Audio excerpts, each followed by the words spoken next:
En 2025, les équipes de l'Institut national des sciences de l'archéologie et du patrimoine ont entamé des fouilles archéologiques dans différents sites à travers le Maroc et qui concernent toutes les périodes, donc depuis la préhistoire jusqu'à la période médiévale.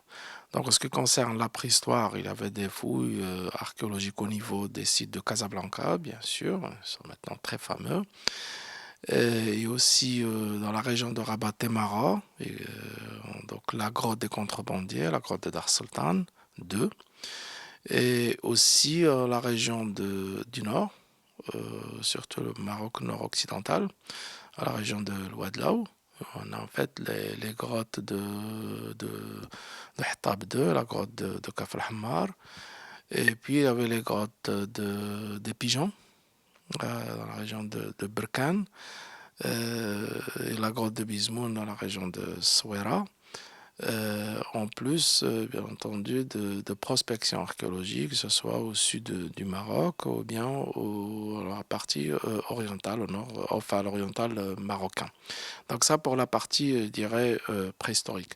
Pour ce qui est de la partie, je dirais, de la période antique, ou ce qu'on peut appeler aussi pré-islamique, donc il y a bien entendu les sites de Luxus, dans la région de l'Arèche, qui ont connu deux campagnes de fouilles, et aussi les sites de Rira, c'est des Slimane, les sites de Volubilis aussi, où il y avait pas mal de découvertes archéologiques nouvelles.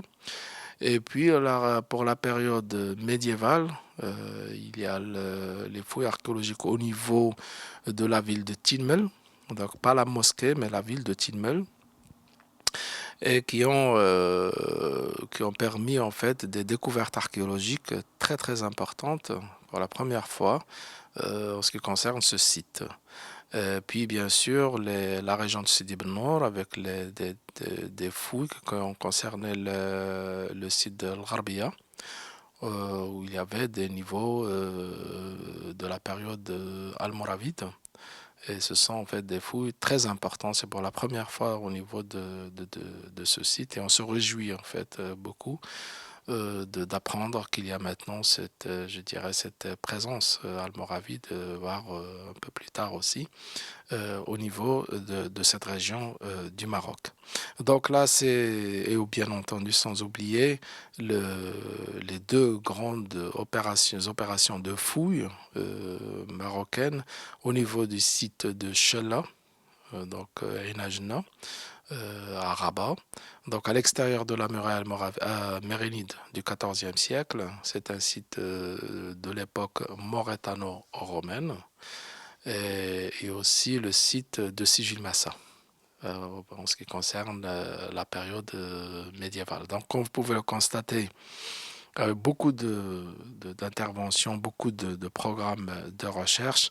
Peut-être j'ai oublié quelques-uns, mais en fait, c'était un programme très riche en ce qui concerne les recherches et aussi en ce qui concerne les découvertes archéologiques parfois spectaculaires.